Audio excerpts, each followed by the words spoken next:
It's 7:30. Wonderful. So we're going to get everybody to turn off their video and their audio, and John will just take a minute and let everybody do that, and then you'll be good to go.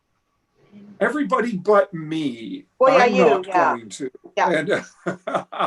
And this is so just yes, a reminder that we are recording this and we are live streaming to YouTube at the same time. So perfect. Thank you, Sue. I don't have to say that now. That's great.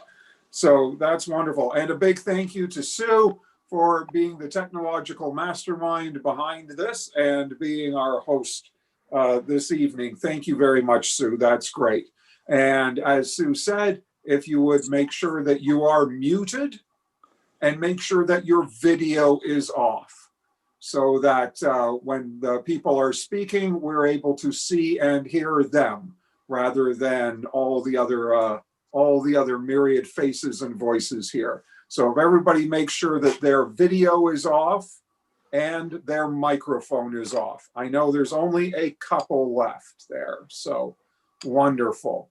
So with that said, hang on, thank John, you all very John, much. hang on one second.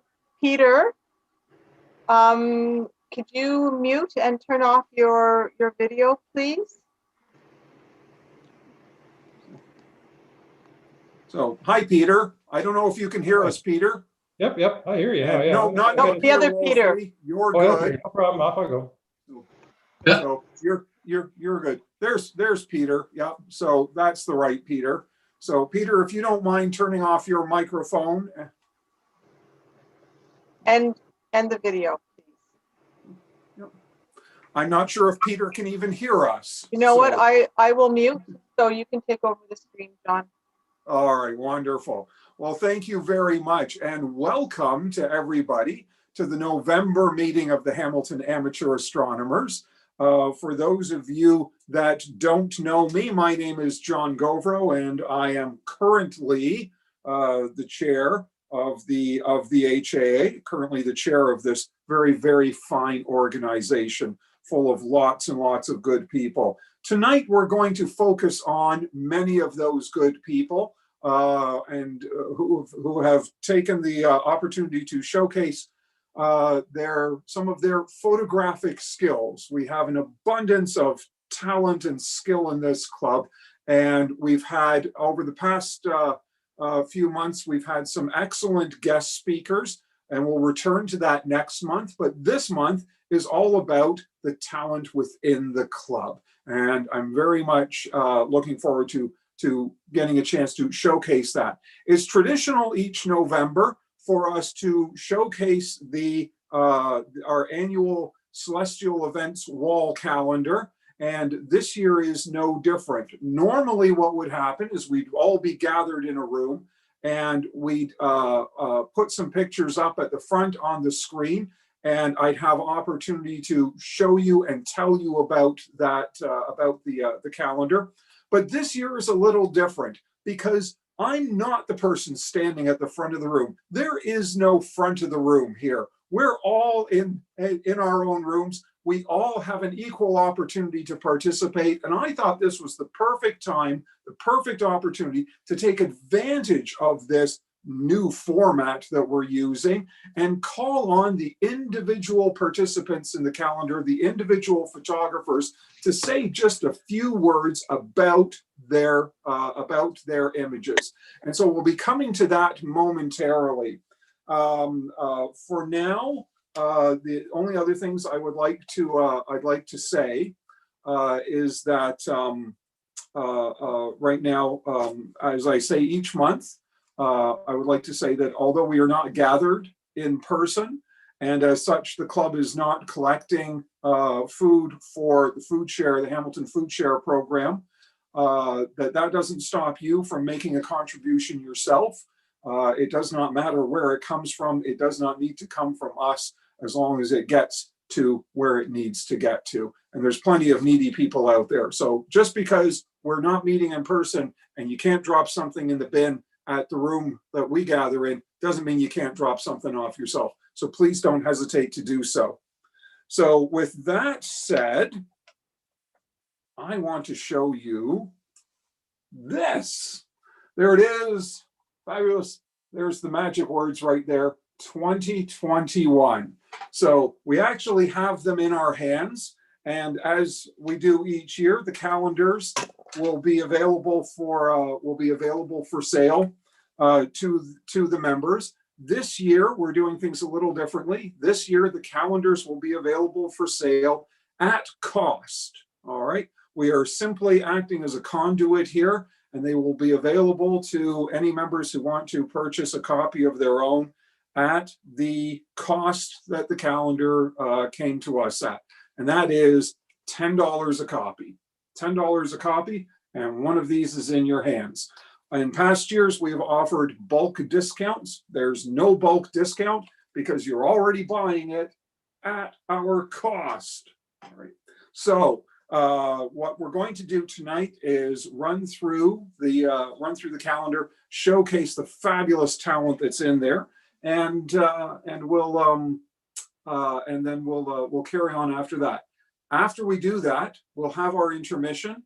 We will come back with door prizes and Matthew Mannering with the sky this month, which is always excellent. So for now, I need to take you on a little trip, all right, into the room where my computer is that is set up with the presentation, the calendar presentation. So right now, come with me on a little tour of Chez Gauvreau as we travel down the hall and into the next room. Here we go. And Sue, what I'm going to ask is whenever you're ready, if you can switch over to the other screen. So You should just be able to share your screen, John. It should be okay. I shouldn't have to do anything.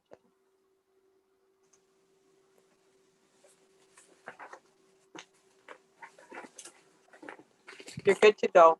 how's that? Can everybody see that? And everybody can still hear me? Yep, you're good.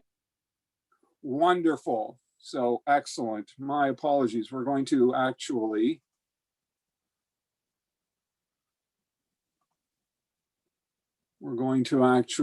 where am I?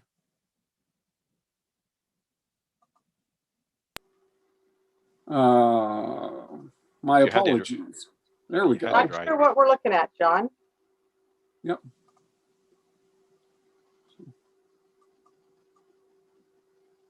My apologies. There we go.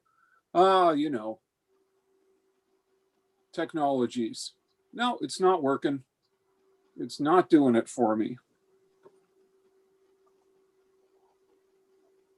John, when you clicked on... There we go. Okay, I'm good. You got it? Okay. Yep. That was just me not pressing the right button. That's all. So, but there it is. Now, here's the first thing I'd like to say to one and all. Each year, we get to showcase the wonderful photographic skills of some of the members, but all of this has been put together through the hard work of another individual who doesn't get his picture in there. And this year, a big shout out goes to Doug Turner. Doug is the mastermind behind this year's calendar. Doug will tell you that many other people have helped, many others have contributed and had his back, but I will tell you that the bulk of the work fell on Doug's shoulders, and that he deserves a tremendous amount of credit for the product that we have here. And I want to offer Doug a huge thank you and give him a lot of credit. Well done, Doug. And although the images are what we're going to look at and showcase here tonight, don't think that there isn't just as much work go into the rest of it. Laying out the pages, gathering the information, getting all the astronomical information in there and in the right place, even such simple things as just deciding on fonts and the look and the color scheme and all that kind of stuff. All of that credit goes to Doug. This is his baby, And well done, Doug. Well done indeed. What you see here in front of you is the front cover of the HAA 2021 Celestial Events Calendar. And behind the text on the front cover is this beautiful image right here. This is an image by Malcolm Stagg. Malcolm, are you're with us? Malcolm, can you unmute your microphone? Yes, I'm here, John. Hey, Malcolm. This is an absolutely stunning image. It's one of my favorites in the calendar. Please don't be offended when I say that to some other people too as we go through this, but it really is gorgeous and well deserving of being on the cover. Well, thank you very much. I'm quite flattered. So Malcolm, this is a beautiful image of the Milky Way over the Bruce Peninsula. Tell us, where were you? Well, we had rented a house south of Tobermory on the Lake Huron side. And it was early, so middle of September, new moon, and pitch black. And it was one of those nights where the smoke from the California fires were not obscuring things or distorting things. So I went out and found a beautiful spot. Lake Huron, as you know, its ray has gone up 3 to 4 feet. So what used to be just a meadow was now a little pond in front of the lake. So my challenge was and I'm more of a photographer and an astronomer, so I listen in awe to the other members talking about what they do. But the challenge as a photographer was to capture the sky and also to try to capture the reflections in this water in front of me. So was able to, that's why I was able to use a very fast lens and had a shutter time of about 15 seconds. So we have some blurring in the pond, but yeah, quite pleased with the way it turned out. Did some photoshopping, changed the color temperature and the vibrance primarily, and that was about it. Well, it came out absolutely beautiful. And of course, to the left of the Milky Way, that's Jupiter and Saturn there, very recognizable this summer. Very bright. Jupiter was amazing. Yeah. Just lovely. So, so when was this taken? September the 17th, about 10 o'clock at night. And you and I didn't know it, but you and I were up on the Bruce Peninsula at the same time. Really? We were indeed. And I was enjoying some beautiful clear nights as well. I know just how dark it is. And I lost a couple of nights to the smoke that was blowing through. You know what I'm talking about. Yes, yeah. But I did not come home with anything that looked like this. This is absolutely gorgeous. Well done, Malcolm, and well deserving of the cover. Thank you. Thank you so much. As we open the calendar, the first image that we see in January is this beautiful image of M31 taken by our very own observing director, Matthew Mannering. Matthew, you're with us? Yes, I am. Matthew, what can you tell us about this stunning image? Well, I've seen lots of pictures of M31, and I decided this summer I'd like to see if I could capture the core, see how close into the middle of the core I could get. So I shot a lot of frames, about 50, and stacked them, and then I really boosted the contrast and the vibrancy and even the color. I boosted everything so that I could get the very dainty sort of reds that just go around the center of the galaxy there, leading right into the middle. And I was very pleased with what I got. It's not your standard image of M31. And like I say, everything is boosted so that I could get into the core. But overall, I was happy with the picture. There's a remarkable amount of detail deep in the core there, and that's really what stands out here. That's stunning. Those tiny little dark dust clouds getting in so close to the core. That's amazing. Yeah, I was pretty happy with the way it turned out. I don't know if with the equipment I have, if I can get much better. So I think that, and actually tell them what you shot this through, because I'm sure they'll be amazed. I had a T7i Canon camera, and I was on a EQ6R mount and using your, which I bought, 120 millimeter refractor, which is an ED refractor. It's a beautiful refractor, and I just shot lots and lots of frames. No darks, no flats, no nothing, just lights, and then stacked it. And I think that's amazing that this amount of detail deep in the core there was taken through a 120 millimeter refractor. That's very, very impressive, Matthew. Well done indeed. Thank you. Well done. The next image in February is of the Orion Nebula. And I'm happy to speak to that because this is my image. I took this. Hey, John, why don't you tell us a little something about this? Why, I'd love to, thanks. This image was taken from Binbrook, our dark sky observing site at Binbrook. It was taken through my refractor, my 130 mil refractor. And that's just one of those things. This is why Matthew made a joke that his picture was taken through my refractor. It's not my refractor, it's his refractor, but it used to be mine. And but I have another very similar one, and this image was taken with that. So this very possible to get a nice image from right here. Without having to go off into the very dark skies. This was taken right here at Binbrook. In February of this year, we had a warm spell with this wonderful few days that was just nice and comfortable. And for February, it wasn't actually in the minus temperatures. It wasn't below freezing. It was irresistible, and a bunch of us went out to Binbrook, and I came home with this.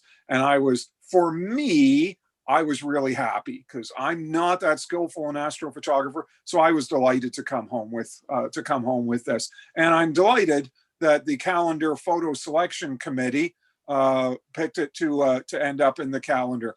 And I'll mention that right now too, that I gave Doug all the credit for putting the calendar together, and he deserves that. But the photos are selected by a group of people so that it doesn't fall on one person's shoulder. It doesn't reflect one person's specific taste, and you can't. If it's not your photo that's in there, you can't come down on Doug for this. It was a group of people that make those selections. So the next image in March is of the Pleiades. This photo, M45, the Pleiades, was taken by Janice Mannering. That's not a coincidence that it's the same last name as Matthew Mannering, who took the January photo. Matthew and Janice are a wonderful astrophotographic couple. So I know, I don't think Janice is here with us tonight, right, Matt? She's here. She just doesn't remember what she did that few years ago. And so we don't have stories to take for this to hear about this image. She wants to say something. Oh, splendid! Delighted. Hi, Janice. How are you? Hi, John. I'm good. I just wanted to say to everybody that this is my second attempt at the Pleiades. My first attempt in the calendar. This second attempt has been 3 or 4 times to the selection committee, and I didn't make it till this year. So I'm very pleased. But it's so long ago since I took it, I don't remember the details, but I'm still very, very happy. Well, no worries on not remembering the details, and obviously your repeated attempts have yielded wonderful results. That's an absolutely spectacular image. Janice has proven to be one of, if you look through the past few calendars, you'll see lots of Janice's images. She's a remarkably skillful photographer, produces something amazing every year. And this is absolutely lovely. Thank you, Janice. Thank you. The April image, now that we've seen a galaxy, a nebula, a star cluster, and on the front cover, night skyscape, we were in April, we returned back to another galaxy. This is M106, and this is by Peter Woolsey. And Peter is another name that has appeared repeatedly in past calendars, also a very skillful photographer. Hi, Peter, how are you tonight? I'm doing great. Excellent. Peter, what can you tell us about this image? Well, 2020 has been an interesting year for me, and at around Christmas, I bought a new camera. I went all the way in this time. I bought a dedicated astro camera called QHY294C, and it's a color camera, and it has a refrigerator unit in it. So it's got all this neat technology that's designed to give you very low noise and very high sensitivity. So this year was a learning year for me to figure out how to use this camera. And this was one of the, I took this image in June of this year. I spent the first couple of months trying to figure out how to get the camera to work. And this was my first attempt at doing this galaxy M106. That little tiny galaxy you see right below him is, where is it here? It's called NGC 4248. And I was really, really happy that I was able to grab that. Lots of nice detail in the fainter parts. And the core is really, I like all the little brown spots speckled through the core. It's really kind of neat. I like to do as deep as I possibly can and push the limits on my equipment. So this here, to take this picture, I was taking 200-second exposures. So every time the shutter was open for 200 seconds, there's a total of 53 images in this that are all stacked together. And I used what's called the high gain mode for the camera. Gives it a very low noise. The refrigeration unit was on and the chip was being cooled down to 0 degrees Celsius. I pretty much used that setting all the way through the year, and it seemed to work really well. Last couple of weeks during that beautiful weather, I was using -10 degrees on it. And so I'm hoping next year we'll all try to use -10. The colder you go, the lower the noise. And so I'm excited about the detail that I can pull out. This camera is very, very sensitive. And so I'm just having a great old time with it. When I do my pictures, I'm using a German equatorial mount. It's called a Celestron C-Gem. The telescope I'm using is an 8-inch Edge HD, which is again a Celestron product. And I'm using it at its full magnification, which is the equivalent of a 2,000 millimeter telephoto lens. So it's a really high gain lens. And I also, what else have I got down here? I got a bunch of notes here. I used a filter on this one, a light pollution filter, which again was the first time I've tried using that. Before I've just used DSLRs and there wasn't a way to put a filter on mine. So in this case here, I was able to start using filters, and this is with a light pollution filter, which just helps to get rid of moonlight and light pollution. This picture was taken up in Sabo Beach. I have a trailer in Sabo Beach in one of the trailer parks, and they're very nice there. They don't have many lights at all to illuminate the little streets they have, and so it's pretty much black. And so I'm able to set up and run for as long as I want. So this picture here, I was taking pictures from 10:30 at night until 1:30 in the morning. And then I calibrate them using the dark frames, bias frames, and dark flat frames, which are all other kinds of pictures that you take that help you calibrate out problems like noise and things like dark current. So I throw the kitchen sink at this and I try everything I possibly can to see what the benefits are and see how far I can go. And I was really, really happy with this kind of result. As well you should be. That's incredibly impressive. I really like how you can see an abundance of detail in the core, all those nice little dust clouds, detailed dust clouds, and the faint outer blue arms show up very nicely as well. That's really impressive. Mm-hmm. Yeah, I'm really pleased with that. Peter has spent a lot of time telling you all about the technicalities behind it and the equipment he's used, but don't think that all of this just rests on having a good camera, all right? This is a tremendous amount of work, and it's a steep learning curve, isn't it, Peter? It's a learning curve, and I imagine eventually there's a top to it, but I think I've made it up maybe 2 rungs of the ladder, and I don't want to think about how tall this ladder is. Well, there's a fantastic description of astrophotography if I've ever heard one. So, well, I tell you, whatever rung you're on, that's incredibly impressive. Well done, Peter. Thanks very much. Oh, we're not done with Peter. We're going to speak to Peter again a little later on. So thank you very much. The next image is also a galaxy appearing in May of 2021. So is NGC 6946, the Fireworks Galaxy. And this image is by Michel Odette. Michel is relatively new to the club, and yet he clearly brings some serious astrophotographic skills. Hi, Michel, how are you today? Very well, thank you very much. So, excellent. This is absolutely beautiful. What can you tell us about it? Well, you're very kind, but all I can see me is the over-processing on this. But this was done in Crystal Beach. When I actually came back from the UK, I had to segregate for 2 weeks. So I rented a bed and breakfast and close to Lake Erie. And I use my SDX2 Vixen mount, which I can't say enough about it. It's just an awesome mount with the Starbook 10, which it's a little tablet where you can navigate the world. And for me, all this technology is new because very similar, I think, to Malcolm.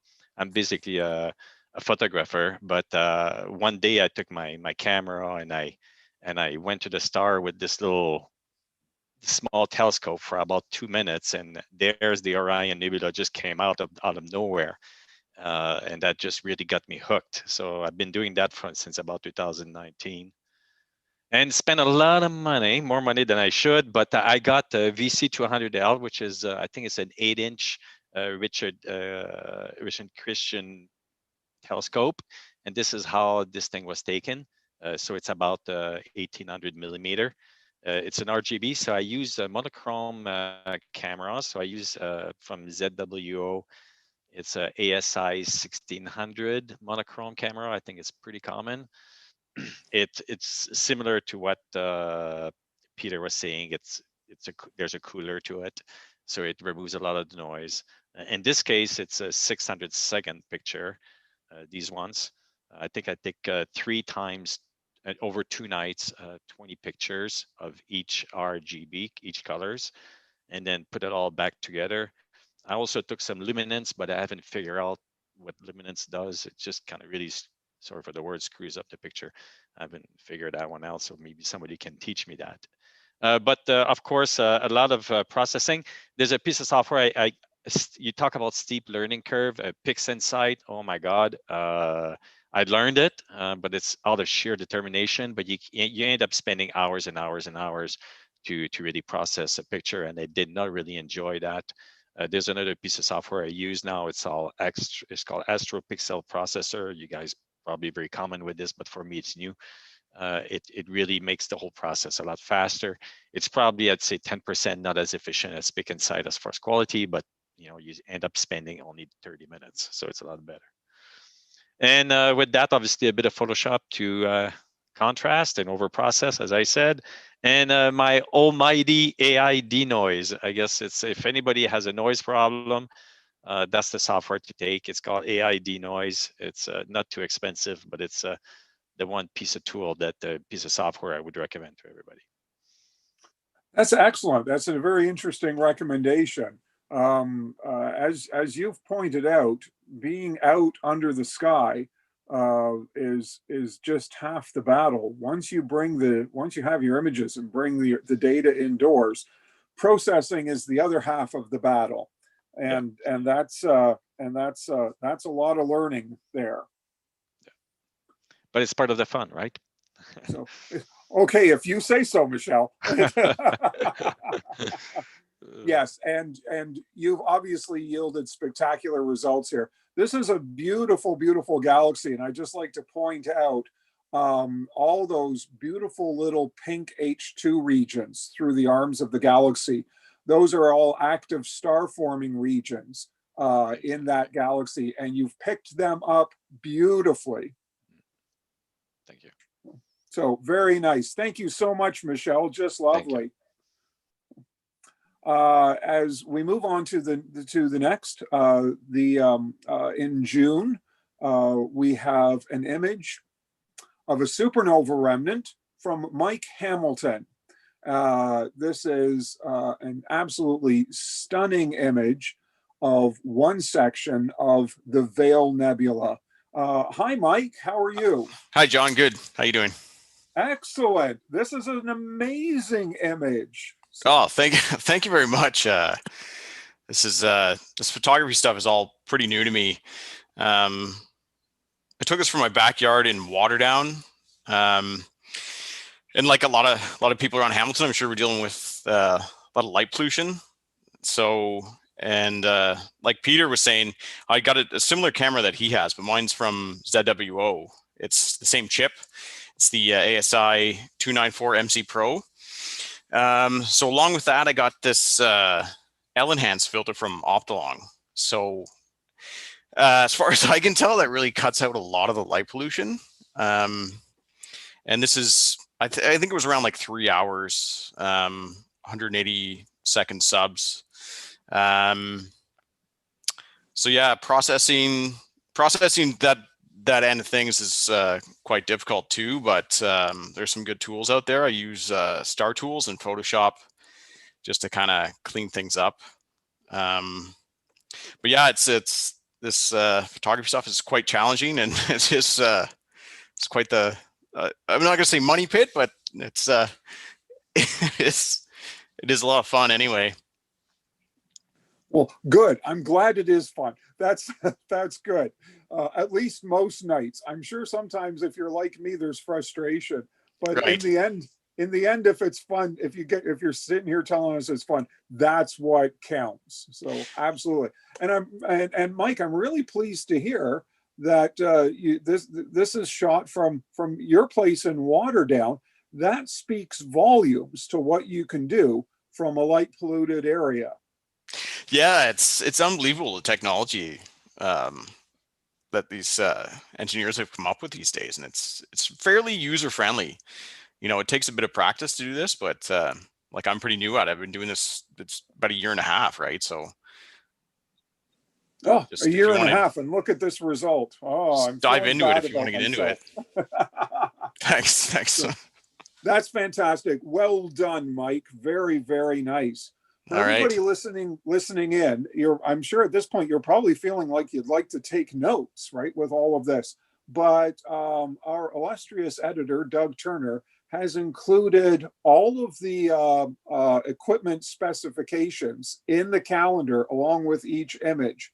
So the camera that Mike is using, the camera that Michelle is using, the camera that Peter's using, and so on, they're all listed there in the calendar.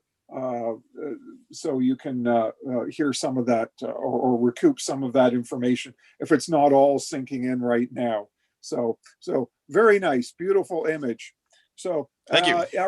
Our July image comes to us from a member that you all know very, very well. This beautiful image of Comet Neowise is by Bob Christmas. Bob is another name that you see in the calendar every year. He's a wonderful photographer. And of course, Bob is the editor of our newsletter. He's been editing the Event Horizon for many years now. Bob, how are you tonight? I'm good. How are you? Fantastic. So now I'm sure almost everybody listening in right now got to see Comet Neowise last year. That was one of the highlights of the year. For all the bad things we have to say about 2020, boy, it's been a spectacular year in the sky, and this was one of the highlights. Tell us how you came to get this amazing image of the comet, Bob. Well, I was amongst about a dozen of us at 4-ish in the morning out on the mountain brow, Hamilton's Sam Lawrence Park. Some of us had binoculars, others of us, including yours truly, had cameras with fixed tripods. This is actually a stack of 8 2.5-second exposures, if my memory serves me correctly. So that would work out to be a total of 20 seconds of image data. But these strips of clouds, these annoying strips of clouds, were coming through right where we were trying to view the comet. This cloud had just passed through, and the head of the comet appeared, and I was taking a whole bunch of relatively short exposures with my Canon 40D through my 100mm telephoto lens, one after the other, on a fixed tripod. And this is a stack of the 8 best of those. Beautiful comet. We just step out there and just look through the binoculars, and there it was. A beautiful comet and a beautiful image, Bob. Those clouds really make it, really make it a unique image. It sure makes it interesting. It sure made it interesting, that's for sure. And I want to mention just a couple of things here about Bob's image. One, we've heard a lot about we've seen some beautiful images taken with some very serious equipment. But Bob, this was just your camera with a lens sitting on a tripod, right? Correct. Yeah. Although it's a combination of 8 individual images. Yeah.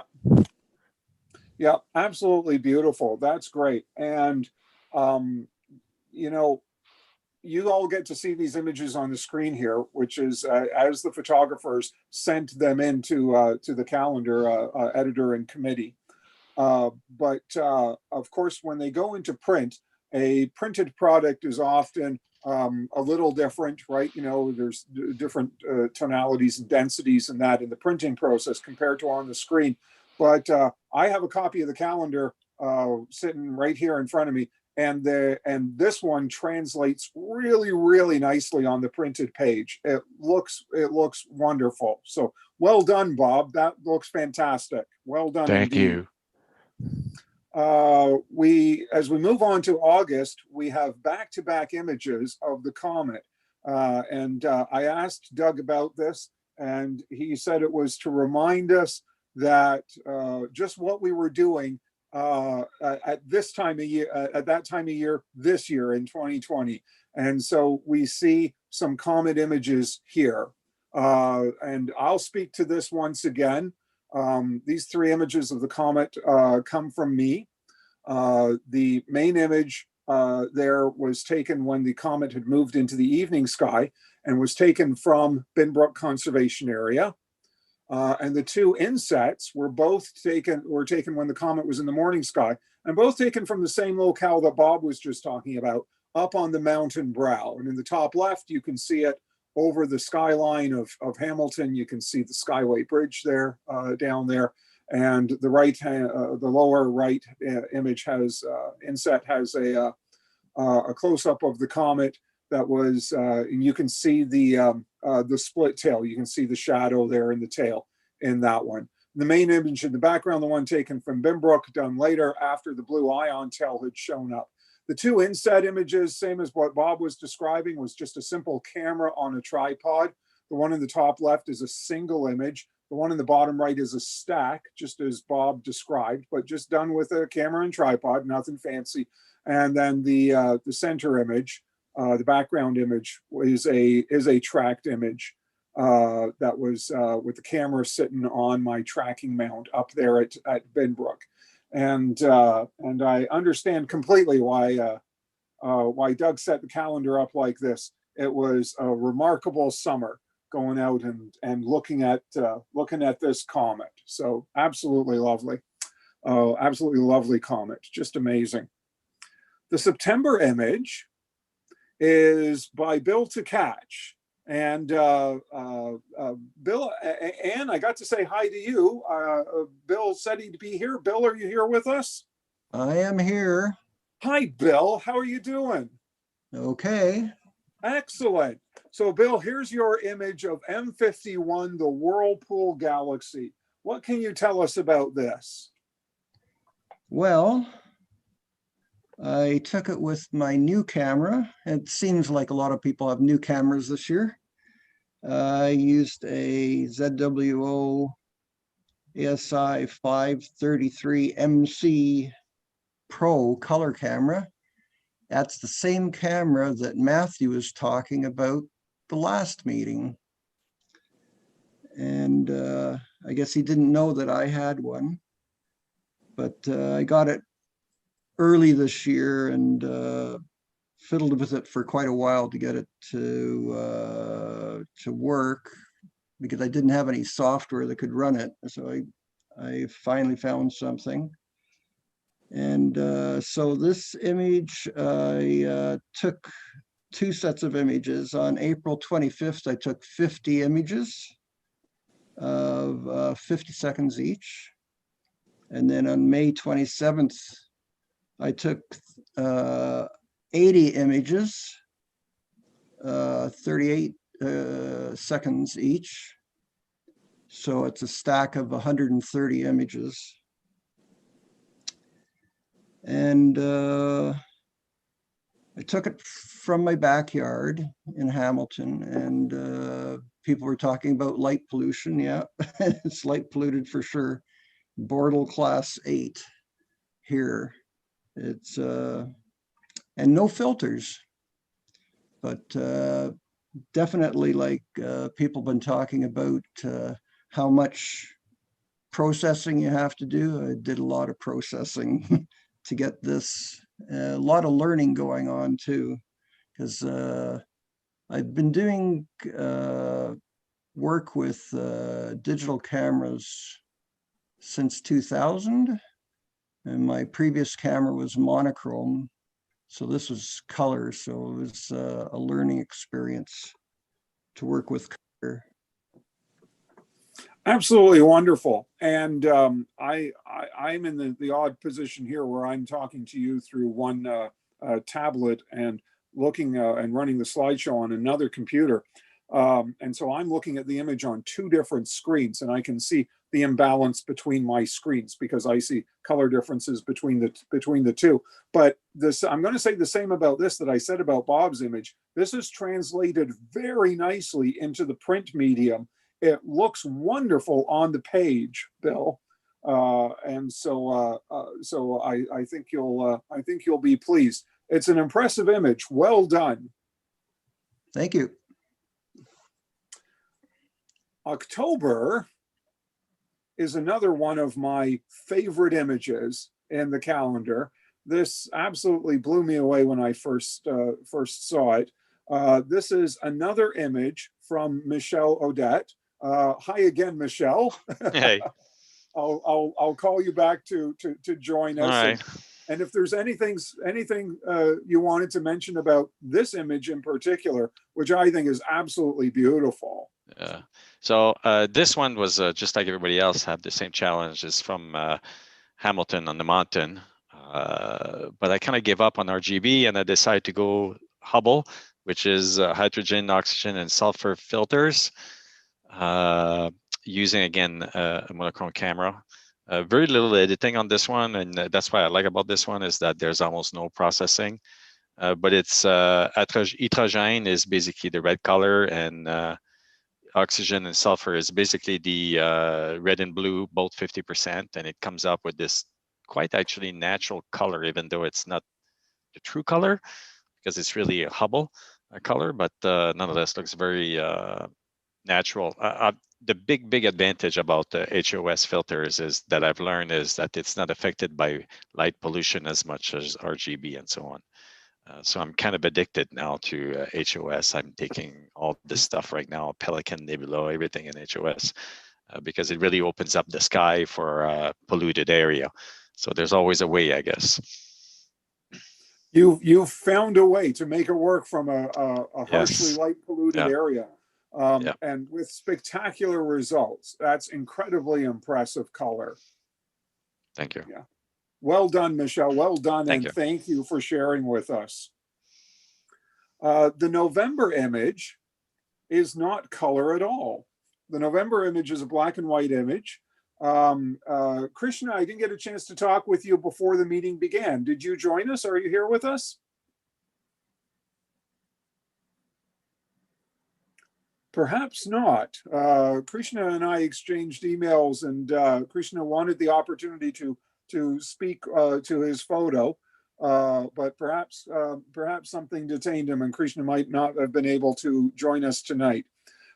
This is an image of NGC 6888, and it's by Krishna Vedala, and impressively detailed, a monochrome image, but very, very nicely done.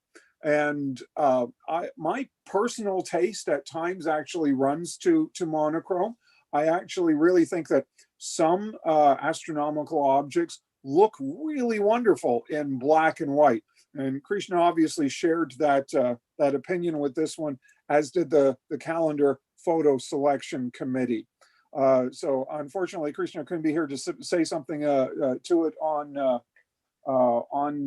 his own, but I'll compliment him and say that's an absolutely beautiful image. And that takes us to December. And December is another beautiful nebula. And I'll once again call on Peter Woolsey to speak to this, the Tulip Nebula, if he has anything to say about this one. This is it's called the Tulip Nebula. I've taken a picture of this over many years using my DSLR, and was never able to get as much detail as I did here. This is taken with the L-enhance narrow band filter with my QHY 294C. And so this was really the first image I tried taking with this narrow band filter. I was cutting my teeth with the camera using a fairly simple setup, and I knew that I went to narrow band. It was going to demand me to go for very, very long exposures. So this is actually a stack of 22 photos, and each photo is a 600-second long exposure. That's a total of 3 hours and 45 minutes with the shutter open, gathering light to create this image. Again, with my 8-inch Edge HD scope. This was taken again up in Savo Beach. It was taken on July the 8th, which I think was about 2 days away from the full moon.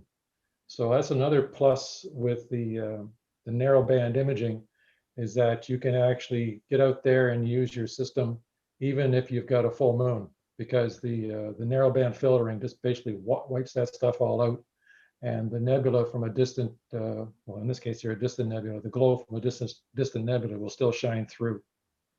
And so again, the camera was being cooled down to 0 degrees.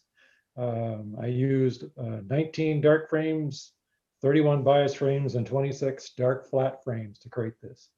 So this was fun. This was using everything I've ever heard of, throwing it all in the kitchen sink and stirring it up and seeing if I could get a result. So I was pretty happy that that this nebula popped out. Well, you should be happy. It's absolutely beautiful. And Peter, this is another one. I've had opportunity to see it in the print calendar, and it translates very, very nicely. The color on the printed page is absolutely beautiful. And folks, you know, when Peter says that it's 3 or 3.5 hours worth of light gathering, to go into this image. Don't think that Peter stood out there for 3 or 3.5 hours. There's a lot more time spent out at the scope than just those seconds ticking away when the shutter is open. All right, it's a lot more effort. So don't. He says that, but and that's a lot of data gathering, right? 3 hours, over 3 hours. That's a lot of data gathering. But believe me, Peter put many more hours into it than just that. So, well, just to take this picture, like it takes a half an hour just to set the telescope up, plug it all in. I've got cables everywhere making this whole thing work, and then you get it all up and running. The only if you want to call it a luxury that I got for myself is I have a 80-foot long USB 2 cable. So I've actually got a USB hub at the telescope. I have everything plugged in there, and this powered USB cable comes back into my trailer. And so I have my computer set up on my kitchen table. And so I get to stay inside away from the black flies and mosquitoes, and I have the whole system running there. But then that runs, and I'm watching that all night, making sure everything is working right. And then unfortunately, at 1:45 in the morning, then I get the luxury of going back outside and taking this thing all down, knowing fully well that I've got people in tent trailers on either side of me that I have to stay quiet so I don't disturb them. So it requires certain skills. Some skills are just trying to be quiet, and other skills are obviously in this great hobby of astrophotography. Oh, absolutely fantastic. That's incredibly impressive, Peter. Well done, and thank you for sharing with us. You're welcome. I got if you've been keeping track, this takes us up to December. But each year we include a collage of other images that get submitted. The simple fact is that there are so many incredible images submitted to the calendar each year that we could put together 2 calendars that would each look just as good. And I can't begin to describe some of the other beautiful images that didn't get picked.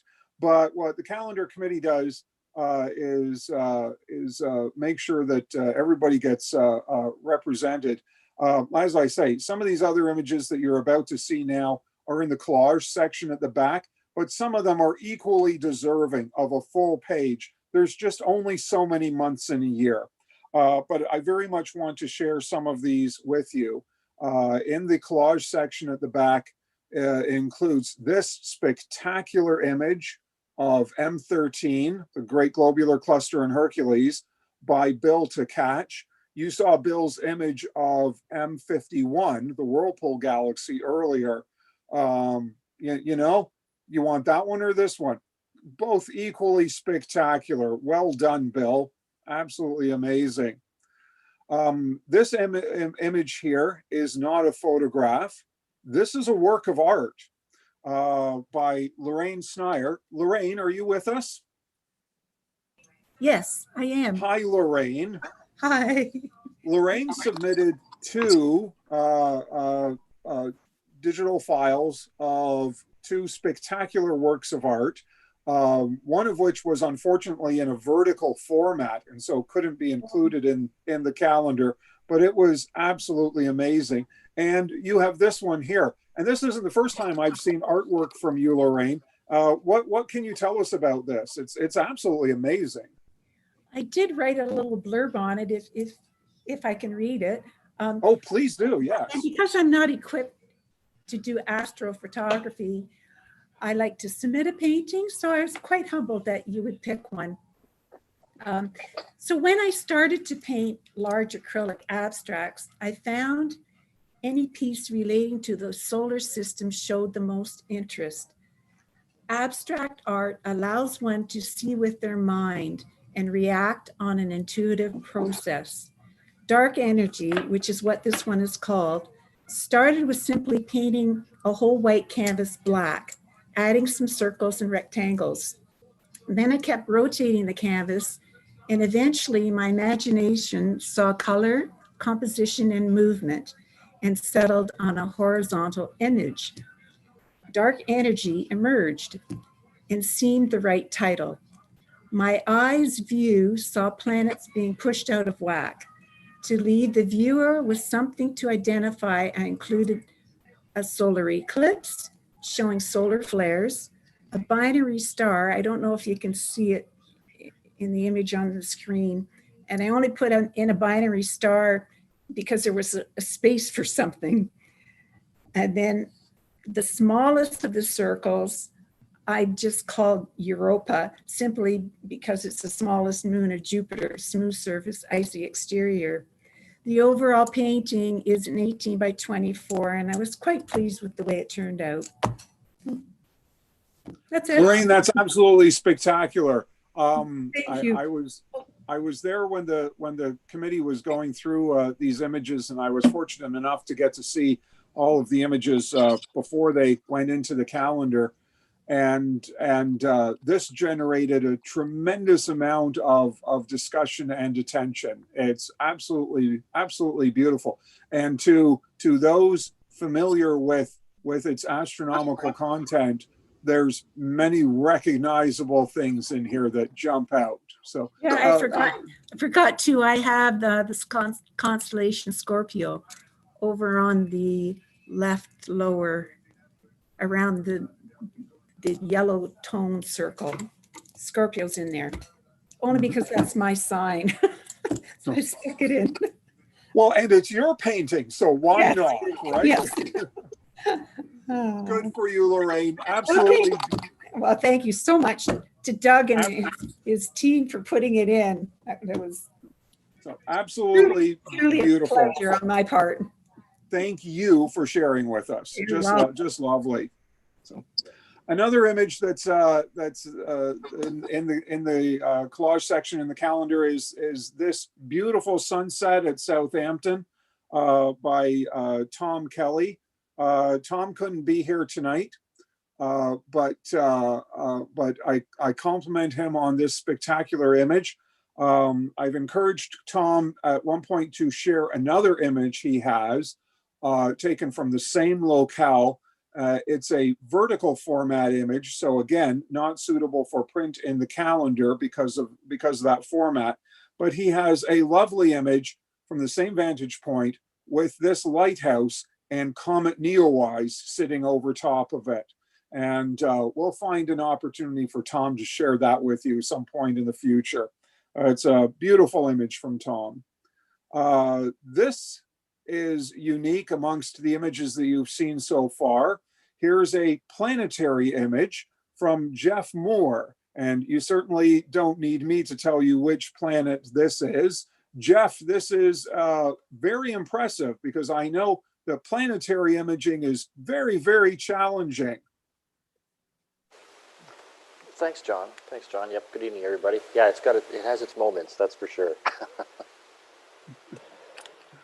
Well, this is incredibly impressive, and you've taken good advantage of the excellent opportunity to view Mars this year.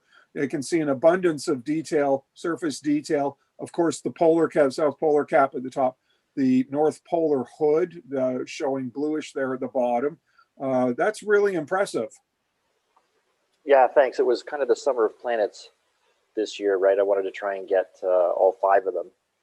And Matthew was good enough to show a shot of my Jupiter and my Saturn at the meetings earlier. But Mars was really the one I was really after. It comes up every 2 years, of course, and the dust storm last time kind of messed it up. And I really wanted to try and get some surface detail. And you're right, planetary is a little different. The focusing is really hard because it's not like you can put the Batnatov mask on something. It just doesn't work the same way. So you're really kind of freewheeling it on the focus.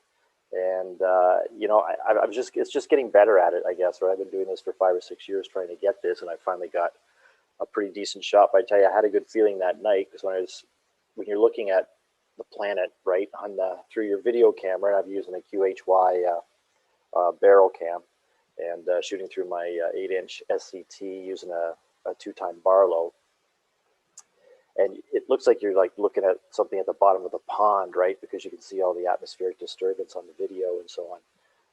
But I was really trying to focus on that polar ice cap And when I got it as tight as I thought, and then you could see it just kind of wavering, and every now and then you'd see this super sharp focus, I was pretty sure I had it, fortunately. And then I was just really making a determined effort to learn how to process it. A lot of people talked about processing, and yeah, there's getting the image and then there's processing and how to use Registax. I found a couple of really good YouTube videos on how to really use and understand all the wavelets in Registax to, one, bring out the noise, and two, keep the noise down, get the detail, and get the colors the right way, you know, get them all aligned. So I was quite excited with all my planet shots, my Jupiter and Saturn, and this one though with the surface detail I was able to get. And you're right, that polarized cap. I'm quite thrilled with this one. As you should be, Jeff. One of the things I'm really impressed about I'm impressed with this image is the very natural look to it. And I mean, I've seen plenty of planetary images, some extraordinarily good, but there are many out there that don't quite get it. And through the processing, just find themselves plagued with artifacts, or it's over-processed, or there's 100 different ways in which it can go wrong. But here in this, what I see something is, I see an image where everything has gone right, because this is a very natural look. And for those of us who have had really good views of Mars through our scopes this year, this really comes home, because that really captures the feel of it. So well done, Jeff. Very nice. Thank you, John. Thank you, and thanks for selecting it for the selection committee. I'm quite pleased to get in the count. That's quite an honor. Thank you. So it's lovely. The next 4 images are of the moon, and this from a variety of different members. This is from Paula Owen, and Paula took this this lovely image of the and for my apologies to Paula, for some strange reason, on my screen here, it is inverted to compared to how it looks in the calendar. And what I'm hoping is that our illustrious editor had the good sense to invert the image and show it in the orientation that we would normally expect to see it with our eye when he put it in the calendar. So thumbs up to Doug for that. So here we have a lovely image of a full moon undergoing the penumbral eclipse, and you can see the shading down in this part, the very subtle shading, and the very flat look that's typical of a penumbral eclipse. That's absolutely lovely, and well done to Paula for that. 2 images of the moon come from Joanne Salsi, and Joanne is our public education director, does a whole lot of outreach to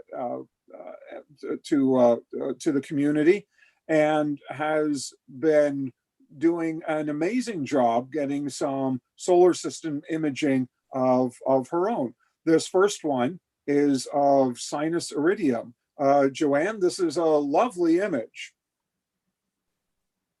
Thank you, John. And I have to first say that I am humbled and honored to be amongst such talented astrophotographers, because I consider myself an extreme beginner, and I'm not only in astronomy, but in trying to take pictures. And in fact, this was not my intended target the night I took it. I was actually trying to get some photos of Jupiter and Saturn, and I was using the moon as my setup and my practicing, and they ended up being my better photos. So there you go. I guess that's how it works.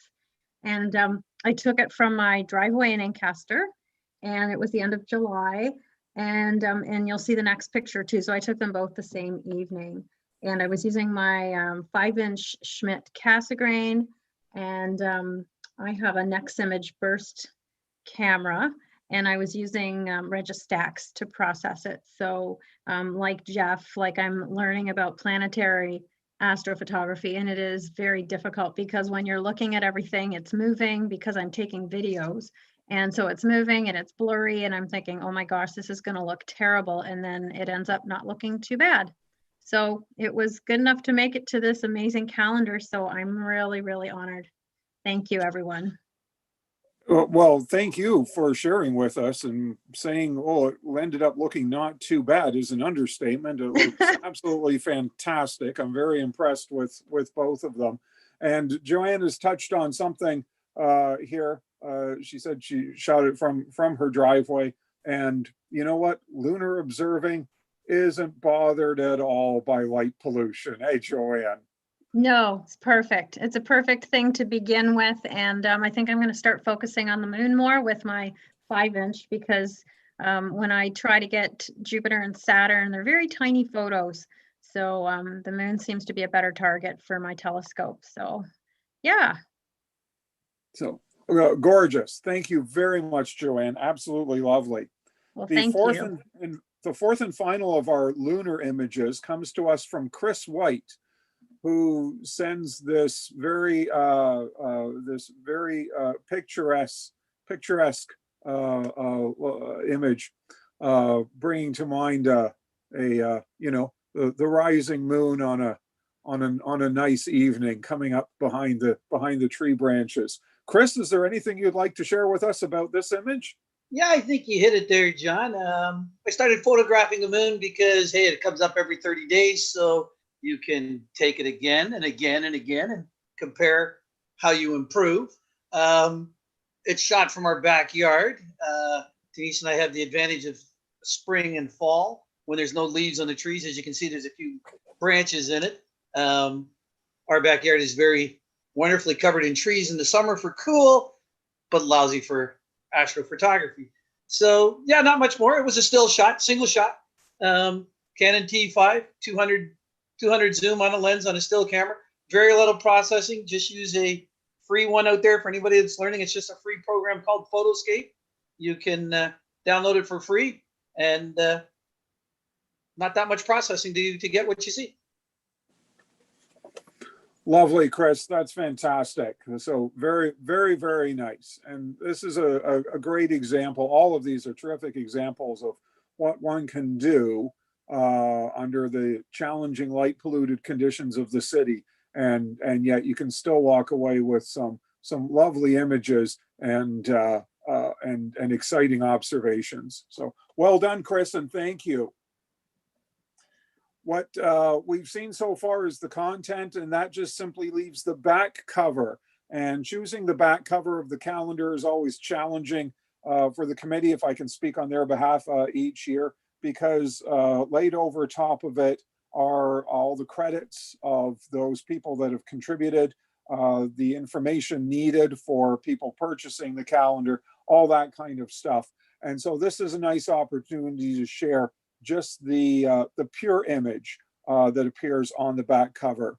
This spectacular photo is by Dan Copeland. Dan is an extraordinary photographer, not just an astrophotographer, but he's produced some amazing images across many different genres. And this incredible Milky Way image comes to us from him. Dan, how are you tonight? I'm doing pretty well. I was sitting here waiting and looking and looked at some fantastic images that I've been hoping to try to get, but just eludes me. Well, this came out great. So you illuminated the windmill yourself? Well, what I did is that's a 30-second image, and I had to kill some stuff in the background that was overpowering the image in that. But what I did is within the 30 seconds, I took my electronic flash, because that windmill was moving continuously. If you look at the other pictures I showed you, you don't see the windmill blades at all because they were rotating. And you can hear it go swoosh, swoosh. So I decided to use my flash and just give it a quick flash to freeze the blades. So that's wonderful. And wonderful. 7mm wide angle lens or a fisheye on the Olympus M1 Mark II. And I was going to say something, I can't remember what it was now, but I remember this is out by Long Point, and I drove around that day looking for a good spot to take pictures. And finally I went 10 miles past Long Point, saw this windmill, and it's on unassumed road, and I'm parked probably 35 feet away from the windmill. And all you could hear was that blade going around. You could feel the air as it's going around, as it was swooshing and everything else. Oh, I bet you could. So that's incredibly impressive. For those that get an opportunity to examine the image closely, you can actually see that the stars in the Milky Way shine through the blades, not through the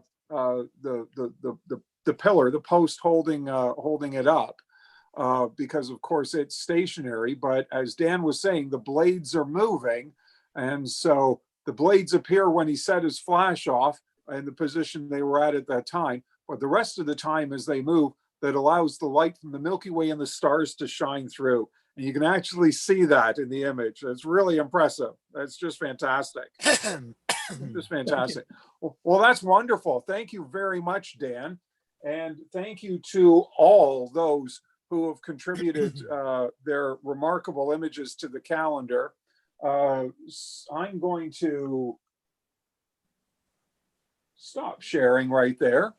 And I'm going to reappear to you back here and tell you that, as we said, the calendars are here. The calendars are in hand.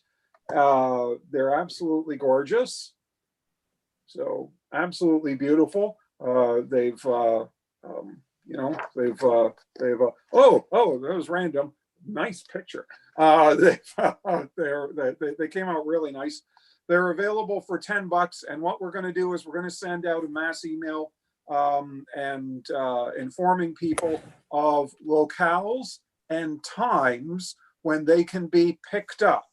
And so we'll set up specific dates, specific times when you will be welcome to come and make and pick up the calendar. You can go online onto our website, and on our website you can purchase a calendar there through PayPal for $10. All right, for $10. That's what it cost us. That's what it costs you. You can go onto our website, go into the About section where you would buy your membership, and now you'll see that you can buy a membership or you can buy a calendar. $10. If it's absolutely impossible for you to join us at one of the various dates and locales where you can pick it up, you can also pay for postage and we will mail it out to you. But it's going to be much, much easier for everybody and less expensive for you if you just pay the $10 and arrange for pickup. So there you go. So you keep an eye out for the upcoming email describing those, and you can, right now we're set up so that you can purchase them through the website. What we'll do now is, as usual, we'll take a brief intermission. When we come back, we will have door prizes and we will have the sky this month from Matthew Mannering. The time right now is 8:44. So let's just take 5 minutes and then we'll be back with more. Thanks, everyone.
Yeah.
Well, 5 minutes flies by, doesn't it?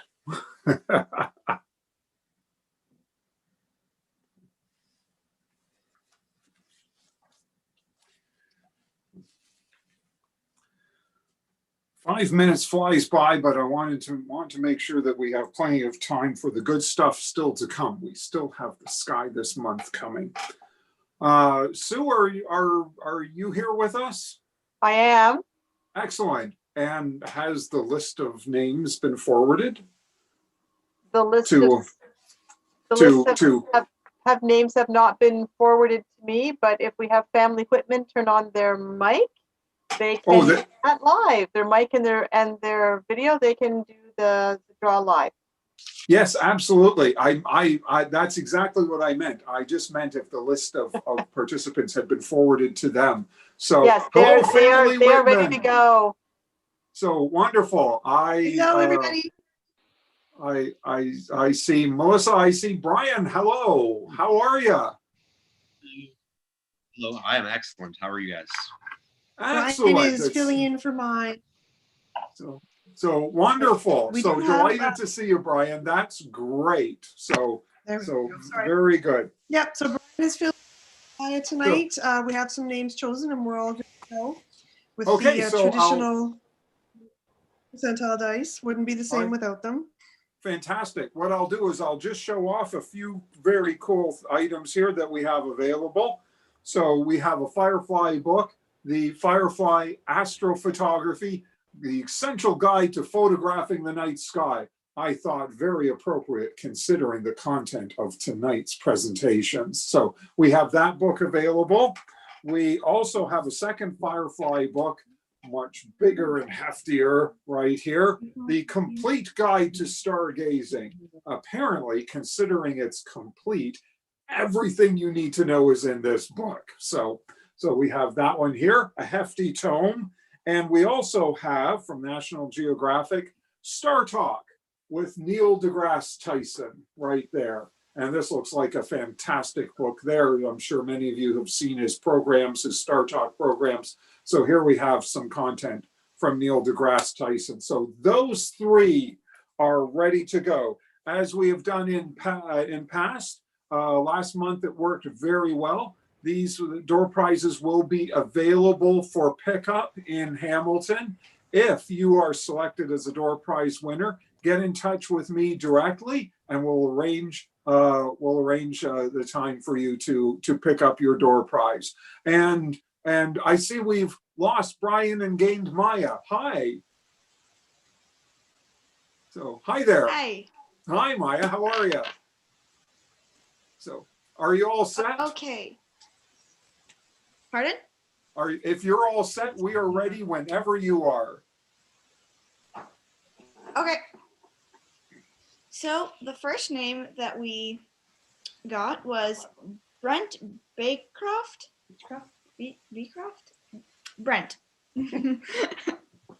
So, fantastic. Brent, are you with us here tonight? Yes, I am. Excellent. Wonderful. Brent, make sure that you get in touch with me directly and we'll make arrangements. So congratulations. Who else have we got? Okay. Second name was Ed Smith. Wonderful. Well done, Ed. So we were chatting with Ed earlier. That's great. Congratulations, Ed. And our third name? And the third name is Gary Haslam. Sorry. Gary Haslam. Excellent. Fantastic. So yep, very that's good. me. Yep. Okay. So excellent. So Jerry. Hi, Jerry. Is it Jerry? Jerry. Yep. Gary? Jerry with a G. Jerry. Yeah. So excellent. That's great. So sorry. So the three of you, you can contact me directly, chair@amateurastronomy.org. You can, and that of course is on the website as well. You can contact me directly and we will make arrangements for you to get your door prizes. So one of these magnificent volumes will soon be yours. So that's great. Congratulations to everybody. Thank you to the entire Whitman family for joining in and making that happen. Thanks very much. Appreciate it. So I was reminded of something during the break. Steve German is once again been kind enough to make arrangements to get RASC handbooks for us. Steve, what would you like to mention about this? Well, it's the RASC Observer's Guide. It contains a lot of information that's general in nature about eyepieces and viewing conditions and things like that. It also has all of the celestial events expected in 2021 that are expected, such as eclipses of moons by Jupiter and of course the sun by our own moon, and grazing occultations, meteor showers, etc., etc. So this book is generally costs around $20. If you order it and you manage to achieve some means of convincing us you're actually going to pay, then I'll be picking them up next week and we'll make arrangements to get them to you. That's wonderful. Thank you very much, Steve. I have already emailed Steve and told him that I want my name on the list, and I'll have to find a way to get my $20 to Steve. It is well worth it. So it is well worth it. But Steve does this generously with his own free time and his own effort. So if you do want to participate and have Steve pick up a handbook for you, please make sure you make arrangements with Steve to get the money to him. We don't want to Steve left in a lurch. Thank you very, very much, Steve. I will point this out too. By doing it this way, by having Steve pick up a large batch like this for everybody, he gets a discount. If you bought it directly from the RASC yourself, you would pay more than you are paying Steve to have him pick it up for you. So it's quite a savings and well worth it. Once again, thank you very much, Steve. Well done and very much appreciated. I get one every year from Steve, and I really do appreciate it. So fantastic. I'm just going to interrupt for a second. There's a question. Yes. Can you please explain why we can only order one calendar at a time on the website? If you go online to order a calendar, you can only order one calendar at a time. We are delighted if you would like to order many, many more, but you have to do it one at a time. So we do have the option to purchase a calendar or purchase a calendar and postage if you need it mailed on our website, but it would have quite simply required far too great a revamping of the website to include multiple orders at once. So although you are more than welcome to buy as many calendars as you like, you have to make each purchase an individual one. So I was the guinea pig and already bought 2 calendars, and it worked very well. I had no problem purchasing the calendars, but I did have to just do the process a second time. Once I did it, was set up for the first time, the second time took 30 seconds, right, to get the second calendar. So, and I got 2 because they make excellent gifts. But you have to do it one at a time, I'm afraid. So, but you can do it as many times as you like. We'll keep tally of how many you've purchased, and then when you come to the to one of the pickup locations, we'll have it on the list, and it'll say John Govro 2 calendars, and I will gladly go, here you go, here's your 2 calendars. And it's that simple. Of course, all COVID protocols will be in place when they're distributed. We'll be wearing masks and gloves, and there'll only be we'll be in the one location. We'll be in a little foyer, and we'll just let one person in at a time. So to keep everybody as safe as possible. So please feel free to buy as many as you like. You just have to do it one at a time. One. That's all. So Matthew, are you with us? It is that time of the evening when we look forward to the next installment of The Sky This Month with Matthew Mannering. I told you all earlier you'd want a pen and paper for this. So, and I look forward to hearing what Matthew has to say tonight. Good evening, Matthew. Hi, how are you? Wonderful. How are you? Just amazing. So good. I'm very happy to turn the floor over to you. All right, thanks. Matt, just as you're getting started, I'm going to remind people if they can turn off their video feed, turn off their cameras, that will make your presentation stream much more smoothly. So thank you, everybody. I'm all ready to go. You're good to go, Matt. Yes, okay. You are. Sorry, I had to unmute there for a second to tell you yes. Share.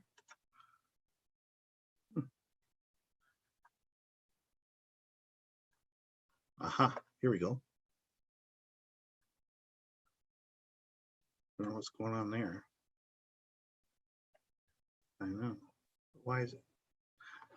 Are we steady? Everything looks good? Looks good, Matt. Excellent. All right. So welcome to The Sky This Month for November. I'm going to start this month where I left off last month, actually. If you remember last month at the end of the presentation, I showed you a 8-panel, I think it was, image of Cepheus done by a fellow on Cloudy Nights. And I was very impressed with it, and it took a lot of work. However, this image here of Orion and the surrounding area goes to a whole new level. And I was truly amazed when I saw this. And I actually did send a link to it for John Govro to look at. And I'm just going to go to the next slide. Maybe. No, maybe not. Here we go. So this one was actually ended up being 192 panels and all stitched together. It took 5 years, 5 states were covered to try and get the imaging. He shot a total of 267 panels, of which roughly 75 or so were thrown out because of poor weather conditions. There's 12 images per filter, so he had luminance, red, green, blue, and averaged about 2.4 hours per panel. So that all adds up to over 640 imaging hours and way over 500 hours of editing, 12,816 light frames, and a 2.5 gigapixel image at an image scale of 1.6 arc seconds per pixel, which is basically right at the limit of seeing for most people. So this is an astounding achievement. This is what the image looks like when you overlay all of the individual frames that he did and how they were stitched together. So you can imagine what this took to come up with this. Now, if you go to his website, spaceforeverybody.com, that's his website, and he goes into a lot of detail about how he took it and what he did and how other people helped and all this kind of stuff. But basically all the imaging is his and all the equipment's his. It must have taken, I don't know, he must have almost gone insane trying to do this thing. So this is a link to his website, to the actual image. And here it is. And it looks sort of the same as, you know, on my first page. But if you'll notice over here on the left, there's this little inset here. If I start to scroll in, the red box starts to get smaller and smaller and smaller until you can basically, if I come over here, hang on, go out a bit and find out where I am, to the horse head, I can go all the way into that. And that tiny little box there in the center is the amount of the image that you're seeing. So basically you can move around anywhere you want on this image and zoom right in. If you go over to the witch head here and you start looking in, you'll see some galaxies in the background. And in fact, here you can see one right inside the witch head there. So if you look around, there's just hundreds upon hundreds of actual targets to look at. And you can have a blast just looking around. It really does take a while to have a good look at all of it. So if you're thinking of imaging in detail, a small section of that area, you can certainly use this as a reference. It's an amazing accomplishment. Now, my next image has nothing to do with that at all. This is the Voyager spacecraft from Star Trek. And it's one of the classic Star Trek TV shows. And Voyager is certainly one of the classic spaceships on that show. There was one particular episode where they ended up in fluidic space trying to fight species 8472 or whatever it was. Anyways, the point of all this is it's actually related to some real science. So it's related to something called microswimmers. The scientists are doing experiments to try and figure out how small particles can move through liquid on their own. And they don't move by using flippers or paddles or bristles or fingers or feet or whatever. They move by chemical reactions with the environment around them.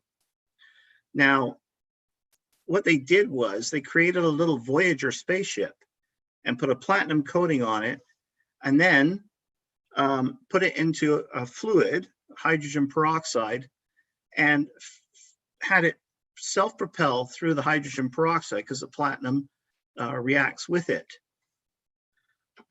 And why would you do this? Well, they want to try and figure out exactly how biological microswimmers actually move around. And the reason they want to know that is because then they could design little nanobots that would be able to move through your body, for instance, and deliver new targeted drugs to any location in the body and have them swim autonomously to that area and then attack whatever the issue is, probably cancer in a lot of cases. Well, here is the Voyager they created. Now, in the last week of the experiment, they allowed the guy who was in charge of 3D printing to print whatever he wanted.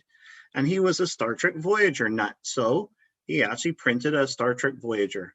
And this little Voyager is about 15 microns long, which is 15 thousandths of a millimeter.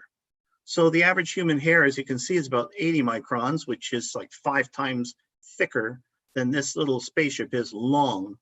And this is what they coated in platinum and put in the hydrogen peroxide, and it started moving around. And they tried different shapes. They had a tugboat and I don't know, various other shapes. But apparently from what they found was this was one of the most efficient shapes, which kind of makes sense. Anyways, I just thought that was pretty cool and something you don't see every day. Moving on, there's another comet going through the sky right now. In fact, there's several. This particular one is an Atlas comet, C2020M3. It's moving through Orion. There's the belt and the Orion Nebula. And on the top right corner would be normally the top right corner, that's Bellatrix. And here's Comet Atlas last night. It's only a magnitude 8 or 8.5. It's a binocular object at best. So it's not really bright, but on 2 days from now, it'll have moved through Orion up to Bellatrix. It'll be somewhere in this region here and should make for a pretty cool photograph. And it will be about at its closest as it's going to get to Earth, which is still something like 0.6 of an AU away. So long, long way away. It's never going to get to naked eye brightness, but it still makes a nice picture. Another very short topic this evening is on librations of the moon. So from our perspective, the moon seems to wobble as it goes through its phases from month to month as well. And that wobble is due to minor changes in our perspective because of the orbit of the moon around the Earth and the way the Earth is moving as well. So normally around the western edge, which is the left edge, around the corner, so to speak, is this huge impact crater called Mare Orientale, and it's enormous. And if you look on this particular image, this outer ring of mountains is 930 kilometers, and the inner ring is around 620 kilometers, and the depth is about 6 kilometers. It's actually not that deep considering the size of the impact, but it's immense in size. And for reference, this crater here is called Maunder, and this one is Kopf, and this one over here is Grimaldi, I believe. Anyway, so this particular image and the next one, which John Govro was kind enough to send me, shows the Grimaldi at the edge there, and then a month later or two, you can see that the libration has changed and it's moved well inland, so to speak, from the edge. And actually, you can see some dark lines right along the edge and a very minor dent in the edge of the moon there, right on the limb. These dark lines are fractures that filled with lava millions upon millions of years ago. So if I can flip back and forth, you can see how the libration makes a big difference. And even if you were to look at Tycho down there, you'd notice that if you went back, it's much lower and much more nicely illuminated here. Well, here's another image I got off the web showing Orientale, and I did this one just to show better the fractures around this side here. And over here is the side we would normally see. Now, John sent me an image because he made it sort of a project to try and capture Mare Orientale when it was at its best, most visible libration. And here's the actual image he had. You can see the fracture zones here And you can see a dark little patch right almost at the terminator there, or the limb, I should say. And that's the basin of Oriental. And if you zoom in on the right, you can see the fractures and you can see the basin a bit better right there. Now, what I did was I cranked it the other way, and I wanted to see just how far over across the crater you could see. And this K, this little spot here, that's Kopf, which is this one. And the M right over there is Maunder, which is up here. And this is the basin here. So I'm not sure you could actually see any further around the corner, so to speak, than what John got. So I was very impressed. I really like the picture, and it's interesting when you try to actually see how much of the moon you can see through your telescope by using the libration as a method to look around the corner. Roughly 60% of the moon can be seen that way.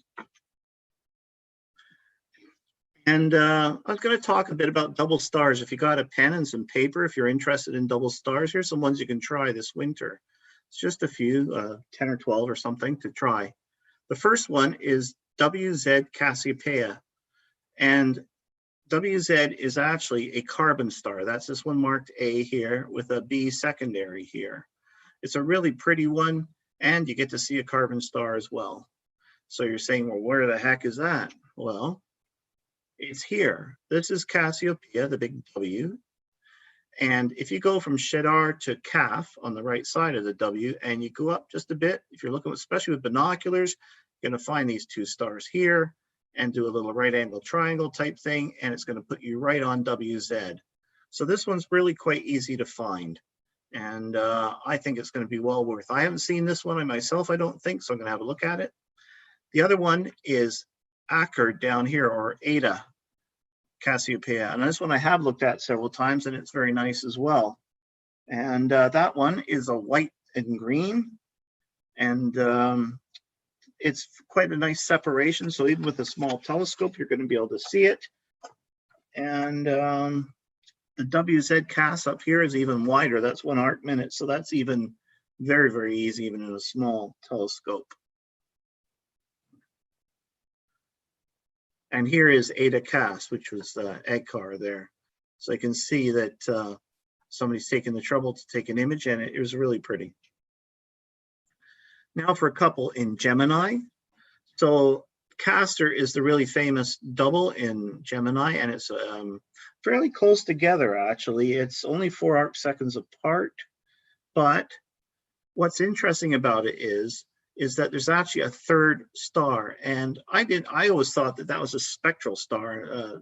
You can only see it with spectroscopy, but apparently you can see it quite easily visually. And so this is on my list of things to look for next. And each of those 3 stars is a binary. So it's a true 6 sun or 6 star gravitationally bound system. So that's kind of neat. And down here is a star called Wasat. So this one here is on the left side of the twins, because this is Gemini. There's the one dude here and the other one here. And Wasat's at the waist of the one Pollux here. And this one is also a nice double. And it's 6 arc seconds apart. It's got a yellow and red pairing. And there's quite a difference in the magnitude of the 2 star, 3.5 to 8. So a bit more difficult, but enough separation that you should be able to get it with a medium-high magnification on your scope. The other interesting thing about Wasat is that just about right here is the area where Pluto was found by Clyde Tombaugh in January of 1930. And somebody joked on the internet that when he saw that, he must have said, "What's that?" So, you know, it's an obvious one. You can't help it. But yeah, he used a blink comparator, which I'm going to show you in a second, to actually find Pluto, and that's where it was. So here's Castor, which is that 6 sun system or 6 star system. And here you can see that they've done this little graphic with A and B and C, and each one has another star rotating around it. This one, its period for one revolution around the others is in the thousands of years. So you're not going to notice any difference in its positioning through our lifetime, that's for sure. So I was trying to figure out the best way to describe how to find C because I've never looked for it before. But A is about 1.5 magnitudes brighter than B. So when you look at it in this little shot through the telescope here, you can see it looks like a little snowman, with the bigger part being, of course, the trunk of the snowman or the body. And if you use that as your reference, you can then come out to the left, so to speak, and you'll hit C. And C has a star on each side that makes a flat triangle there. So you should be able to get to C quite easily. So I'm going to get my 12-inch out and give that one a go. This is the actual blink comparator. And if you look carefully, you'll see there's some yellow circles come up around an object, and you can see that Pluto's there, and then it's there. And this is exactly how Clyde Tombaugh found Pluto, by looking at these two plates, which then blink one to the other, taken about 6 days apart in January of 1930. Next, of course, Orion. There's tons of double stars in Orion, but up here in Colander 69, which is Orion's beady little head, there's a star called Misa there, and it's a double. There's a trapezium in, of course, the Orion Nebula, which everybody should look at, and Rigel, which is another really nice double. And start with Misa there, and let's see here. So here is Colander 69. Here's Misa, and you can see that the B star is actually pretty close. It's only 4.5 arc seconds and a couple of magnitudes different. So you're going to have to use some decent magnification in order to separate it from the A star to get it. But once you've done that, you're going to feel pretty good about yourself. This is, of course, a trapezium. Now, this particular image on the left was black and white. This would be somewhat similar to what you'd see at medium-high magnification, maybe in an 8-inch scope. Here you've gone even to higher magnification. And what this shows you is that the 4 stars of the trapezium are joined by a bunch of other ones. This one's E, this one's F, and there's GH and I here. Now, I think I've seen G once through my 12-inch. I've seen E and F a few times. In fact, in an 8-inch Schmidt, they're dead easy to see on a good night. But this is really very interesting because you look into the heart of the nebula and there's all these young stars there, and you can have a really good look at some really tightly bound stars. And if you can see E and F, you've done very well. But if you've just got a little 80mm scope, be happy that you see the 4 of the trapezium. You'll have done well as well. Also, Rigel, I'll go back for a sec. Rigel I talked about in the event horizon this month, as well as Sirius, the dog star. Rigel is extremely bright compared to its B star. There's Rigel A is a 0.3 magnitude and B is 6.8. This is a huge difference. And even under high magnification, B will appear right at the edge of the sort of the glare of the star, of the main star. If you're using a daub and you can't see it, wait for an hour and look again, because I have actually run into it several times where one of the spider veins ran exactly over where B appears relative to that star. So wait an hour, let everything rotate around a bit, and you'll see it for sure.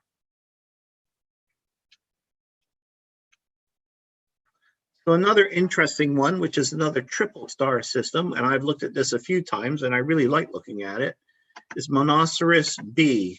And I always used to call it Monoceros, but John says it's Monoceros, like rhinoceros. So it's right here.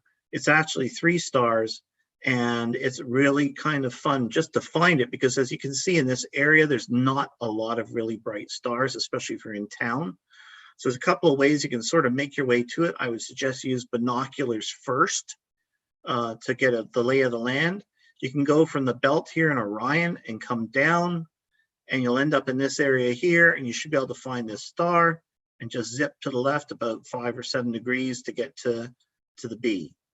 The other way you can do it is if Canis Major is visible above the tree line, you can follow the back of the dog from the tail up to Sirius go the same distance again, and it's going to put you right about there. And then you should be able to figure out which one is B from that point with your finder scope. And here's what it looks like under pretty high magnification. But I have seen pretty much this exact image looking through my eyepiece. And it's really fun to see that the tight ones right next to the one that's a bit further separated. But here's one I'd never heard of before. People are calling it Winter Albireo because it's a winter constellation, and it has the very, very interesting name and, you know, real catchy, H3945. So I've never heard of it before, but on the left you can see it's a very pretty binary set, and I'm going to look for that one for sure this winter. And I don't think it's going to be that hard to find because the magnitudes are 4.8 and 5.8, so they're actually, with binoculars, should be dead easy to see that binary, and with a telescope you should be able to put your finder right on it. So the way to get to it is find where the rear hip is of the dog. That's the tail and that's the leg. There's sort of the hip area. There's another bright star on the way to Sirius. It makes sort of an equilateral triangle there as close as possible. Use your charts. You should be able to just jump from star to star to get there in really in no time. And I think that one's going to be really pretty. It's supposed to have really deep colors. So that's part of what makes double star observing interesting to me, is the colors, and how everybody sees them as different colors. And it's amazing that one person can look at it and see kind of a green, and another person can see a blue, and somebody else sees purple. And it's just the way your eyes work. But either way, you end up seeing a very nice sight. Lastly, a couple of stars in Andromeda. Now, if you're going to go to Almach, Almach is the one I always think of as the spring or the fall Albireo, actually. And I've been looking at this one for years occasionally, and it is really beautiful. It's down here, is a little image of it down there. You can start with the Great Square of Pegasus and work your way across Andromeda, and you'll end up, the last bright star in the chain is Almach. Just have a look at it. You don't even need super high magnification. It's, wait a second here, 10 arc seconds apart. So even in a small telescope, you'll be able to get that pretty easily, and it's well worth the look. This other one is one I hadn't heard of before, but it's 59 Andromeda, another really catchy name. And it's just hanging out in the middle of nowhere here. Again, fairly bright stars at mag 6 and 6.7, wide separation, yellow and blue. And the way I would get to it is start with the double as Almach, find Triangulum down here and draw a line straight down. Come back up to the middle, find 58 Andromeda, and then just scoot up to the left a little bit. So sometimes you have to sort of guess. You get as close as you can, and then you look through the eyepiece or through the finder until you figure you've got your target. But apparently it's on one of the lists of objects that's well worth looking at. So I would give that one a go for sure, and I will shortly. And that's the end. Thank you very much. That's wonderful. Thank you very much, Matthew. Informative as always, and entertaining to boot. Hey, everyone. I don't remember telling Matthew that you pronounce it monoceros instead of monoceros. Don't listen to me. What do I know? I could be dead wrong, you know? I could absolutely be dead wrong about that. So that was fantastic. Thanks, Matthew, very much. All right, I think that brings us to a conclusion. Next month, our meeting will be on December 11th. We have Dr. Yanchen Wu from the University of Toronto. He has been observing extrasolar planets by using the data from the Kepler space mission. He'll be here to speak to us virtually. For tonight, I want to thank everybody who has made this possible. Thank you to Sue for hosting us here. Thank you to Chris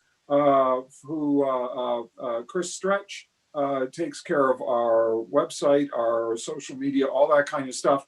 And he makes sure that this gets live streamed and onto YouTube. Thank you very much, Chris. Thank you to Matt, who did a wonderful job there. Thank you to the Whitmans, Brian and Melissa, and especially Maya, for making sure that door prizes get sent out. Anybody who want a door prize, make sure you contact me directly. Thank you to everybody who spoke this evening about the calendar. That was fantastic. And again, a big thank you to Doug for being the mastermind behind it. I'm going to mention a few other names that I should have mentioned before. Doug didn't do this in a vacuum. He did the vast bulk of it, but some people were there to lend him a hand, and their contributions, I know Doug would say, are invaluable. A thank you goes to Matthew, to Bernie, to Anne, and to Jim, all of whom made contributions. Matt Mannering, Bernie Vanass, Anne Tkach, and Jim Walmsley, all of whom pitched in and helped out with the calendar. Thanks to everybody who contributed tonight to tell us about their contributions to the calendar. I hope all of you enjoyed the evening and enjoyed having a chance to meet some of the other members tonight.